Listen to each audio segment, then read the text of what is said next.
U.S. President Biden says upon meeting his Chinese counterpart Xi Jinping for the first time physically, that U.S. and China can manage their differences and stop competition from turning into conflict. China's Xi has said that leaders of two major countries, we need to chart our course, find the right direction for a relationship, and elevate it. That's the two of them meeting there in Indonesia, in Bali, and that handshake, a first one for the two leaders of the biggest powers of the world. The two are meeting ahead of the G20 summit, set to be fraught with tension over Russia's invasion of Ukraine. They're expected to discuss Taiwan, Ukraine, and North Korea's nuclear ambitions, issues that will also loom over the G20 that opens on Tuesday without Russian President Vladimir Putin in attendance. As the leaders of our two nations, we share responsibility, in my view, to show that China and the United States can manage our differences, prevent competition from becoming anything ever near conflict, and to find ways to work together on urgent global issues that require our mutual cooperation.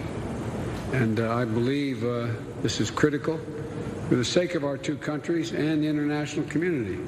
And the world expects, I believe, China and the United States to play key roles in addressing global challenges, from climate changes to food insecurity, and for us to be able to work together. History is the best textbook. So we should take history as a mirror and let it guide the future. Currently, the China-US relationship is in such a situation that we all care a lot about it, because this is not the fundamental interest of our two countries and peoples, and it is not what the international community expects us. Earlier, I spoke to Carice Whitty. She's the founder and executive director of Signal. The expectations for the meeting are very low. It's the first time Biden and Xi will be meeting in person. And I think the one thing we know they agree on is neither one wants war. And everyone is concerned about Xi's interest in taking Taiwan as part of national rejuvenation for the great state of China. And this is something that has concerned experts and officials, whether there will be a kinetic effort on the part of China to do that. And it looks like neither China nor America is interested in that happening. And so this meeting will hopefully lay the foundations for an agreement on how Taiwan will be discussed and approached in the months and hopefully years going forward, that give China the confidence that the U.S. will not take any steps to encourage Taiwan towards independence. So what can we expect, if you dive deeper into that, to hear from Biden with regards to Taiwan? Will we hear a public announcement, you think, with regards to Taiwan after that meeting regarding some kind of an agreement on a status quo, or would it, as always, with regards to China, remain behind the scenes?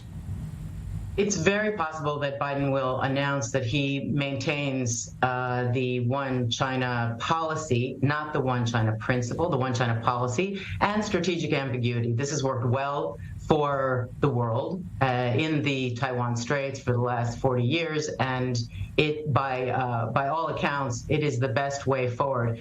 The U.S. has other areas where it can press its point. It has done so in the area of chip technology. We saw an incredibly wide set of restrictions imposed on China directly. There was no question there, no ambiguity. This was directed at China. China will not be allowed to get any advanced chip technology or the equipment or the personnel.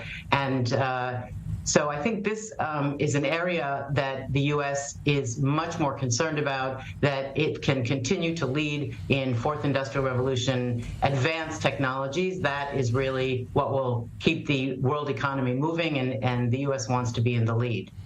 Last, Carice, before we part, it's a time of turbulent markets around the world. The world is facing a recession, so it seems, or at least the beginning of. There is a second year of an inflation crisis around the world.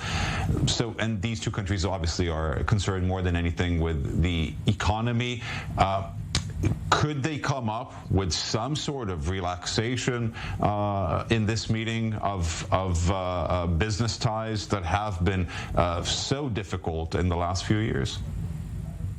Well, China is now much more focused on ideology than economic expediency. So that is one of the core drivers of the division between East and West, so to speak.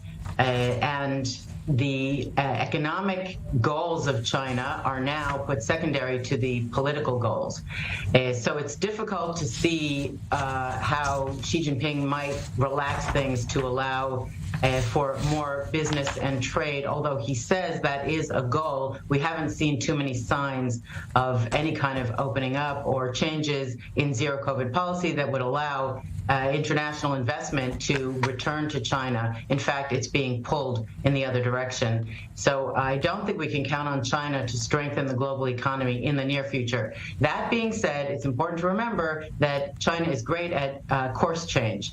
And once Xi feels he has set the situation and policies, et cetera, for China's national rejuvenation, as he defines it, it's very possible that things could open up in perhaps 2 years. But I think we're going to see tight COVID for at least another year and a half.